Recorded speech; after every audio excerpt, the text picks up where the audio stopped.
இன்றே டவுன்லோட் செய்து உங்கள் ஃபேவரட் ஷோக்களை என்ஜாய் பண்ணுங்க. இது திருவுக்கும் உனக்கும் நடக்கிற முதல் சடங்கு. ஆரம்பமே இப்படி இருக்க கூடாதுமா. சொன்ன கேளு ஸ்ரீ. நாங்க உன் நல்லதுக்காகத்தானே சொல்றோம். ஆமா ஸ்ரீ, இப்ப இந்த சடங்கு நடக்கட்டும், மத்ததெல்லாம் அப்புறம் பேசிக்கலாம். திவ்யா, அம்மாவும் இந்த சடங்கு நிக்க கூடாதுன்னாங்க. அவங்க ஆசையும் அதான். பரவாயில்ல திவ்யா, நடக்கட்டும். தெரு ரொம்ப நேரமா உனக்கு கால் வந்துகிட்டு இருக்குப்பா. என்னன்னு எடுத்து பேசுப்பா. இல்லன்னா என்கிட்ட கூட நானாவது பேசுறேன். இல்ல தாத்தா, நானே பேசுறேன்.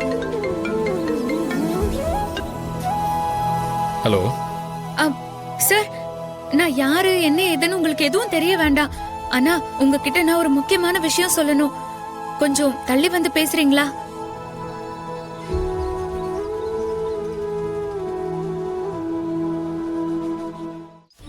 ஒரு நிமிஷம் வந்துடுறேன்.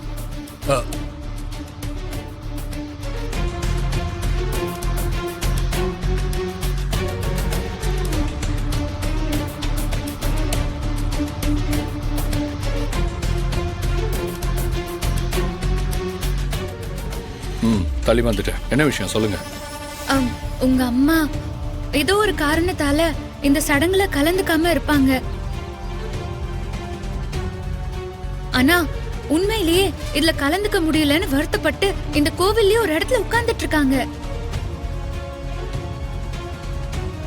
நீங்க வந்து அவங்கள கூட்டிட்டு போறீங்களா? இல்லையே, அவங்க உடம்பு சரியில்லைன்னு ஹாஸ்பிடல் போயிருக்காங்க. இல்ல அப்படி சொல்லிட்டு இந்த கோவில் தூண்ல தான் ஒரு இடத்துல சாஞ்சு உடைஞ்சு போய் உட்கார்ந்துட்டு இருக்காங்க.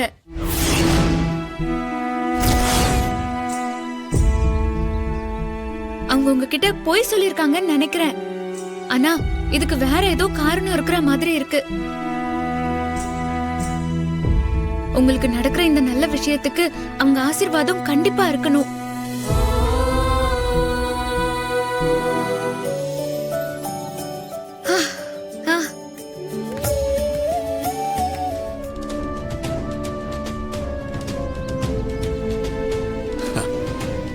பாப்பா திரு,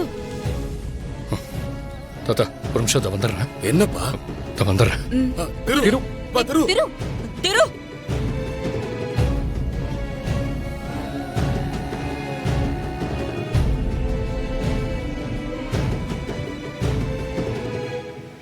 திரு திடீர்னு எங்க போறானே தெரியலையே. என்ன நடக்குதுன்னே தெரியலம்மா. எனக்கு ஒண்ணுமே புரியல. ஒரு வழியா போன் பண்ணி சொல்லியாச்சு. அவர் இனி அம்பிகா அம்மாவை கூட்டிட்டு போய் அந்த சடங்குல கலந்துக்க வச்சிருவாரு. அது போதும்னு. மகா, இதுக்கு காரணம் காஞ்சனாக்கா தான். அவங்க தான் அம்பிகா அம்மாவை ஒதுக்கி வச்சாங்கன்னு நீயும் சொல்லல, அம்மாவும் இந்த விஷயத்த சொல்ல மாட்டாங்க. இருந்தாலும் காஞ்சனாக்கா இப்ப திரு அம்பிகா அம்மாவை அழைச்சிட்டு போனா அதை தடுக்க முடியாம பேசாம இருந்துதான் ஆகணும். ஆக மொத்தம் இந்த சடங்கு அம்பிகா அம்மா இல்லாம நடக்காது. எனக்கு அது போதும். இப்பதான் மனசுக்கு சந்தோஷமாவும் நிம்மதியாவும் இருக்கு. உண்மைதானே, எனக்கு ரொம்ப சந்தோஷமா இருக்கு. சரி சரி வா, நம்ம அங்க போய் என்ன நடக்குதுன்னு பாப்போம். இல்லண்ணே, நான் வரல, நீங்க போங்க. ஏன் மகா? இல்லண்ணே, நான் அப்படியே கிளம்புறேன், நீங்க போங்கண்ணே. சரி மகா.